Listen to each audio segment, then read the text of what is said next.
Hello बच्चों, let's see this question and here this question से when did Louis 16 became the king of France. जो Louis 16 थे वो France के राजा कब बने थे, कब उनको थ्रोन मिला था। ठीक है, तो ऑप्शन दिया हुआ है 1770 में, 1772 में या फिर 1774 में, इधर इन 1787।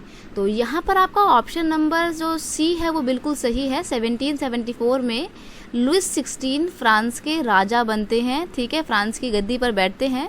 और जो ये लुइस 16 थे ये कौन सी डायनेस्टी से थे, कौन सी फैमिली से बिलोंग करते थे? बूरबॉन फैमिली से बिलोंग करते थे। अच्छा, ये बूरबॉन भी बोलते हैं, कई बार आपको उसको बर्बन भी कुछ लोग बोलते हुए सुनेंगे, लेकिन इसको जनरली बूरबॉन ही बोला जाता है, राइट। तो जब ये 20 साल के थे, 20 ईयर्स के थे, तब इनकी शादी होती है मैरी एंटोइनेट से। तो जो मैरी एंटोइनेट थी वो कौन थी? मैरी एंटोइनेट ऑस्ट्रिया की, नॉट ऑस्ट्रेलिया, ध्यान से सुनिए, ऑस्ट्रिया की प्रिंसेस थी, राजकुमारी थी। और इनकी 20 साल की एज में लुइस 16 से शादी होती है।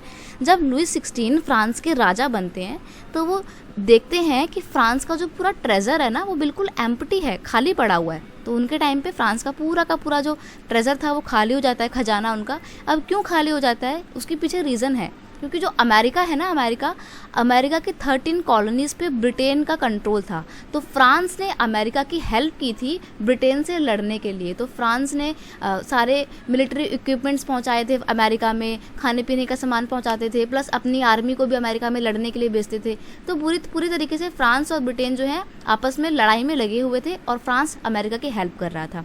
तो इन सब चीज़ों का फ्रांस पर लगातार जो है वो इकोनॉमिकल बर्डन बढ़ता चला जा रहा था। दूसरी बात, फ्रांस के जो राजा थे लुइस 16, इनको अपनी शान और शौकत को बनाए रखना है। भाई राजा हैं तो अपने महल को भी अच्छे से बिल्कुल टिप टॉप करके रखेंगे, सजा के रखेंगे।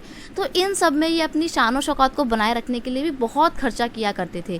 प्लस आर्मी का खर्चा तो आ ही रहा है क्योंकि फ्रांस वॉर जोन में था। तो इन सब चीज़ों ने लगातार फ्रांस के किंगडम के ऊपर, फ्रांस के किंग के ऊपर और ट्रेजर के ऊपर डेप्ट को बढ़ाया। इन्होंने 1 बिलियन का डेप्ट तो ऑलरेडी इनके ऊपर था, लेकिन जब ये वॉर में इन्वॉल्व होते हैं तो 2 बिलियन का डेप्ट इनके ऊपर और आ जाता है।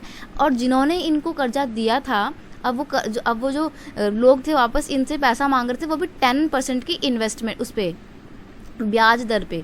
ठीक है, तो ऐसे में इनके ऊपर लगातार जो है दबाव बढ़ता चला जा रहा था, पैसे की कमी होती जा रही थी। तो इसलिए इनका जो ट्रेजर था वो एम्प्टी लगातार होता जा रहा था। और जब लुइस 16 फ्रांस के राजा बनते हैं 1774 में, तो फ्रांस की कंडीशन ओवरऑल बहुत ज़्यादा ख़राब होती है। इसीलिए 1774 में जब राजा बने तो 1789 में जाके रेवोल्यूशन हो जाती है और इनको इनकी पोस्ट से हटा दिया जाता है। ठीक है, I hope you understand it well. Best of luck.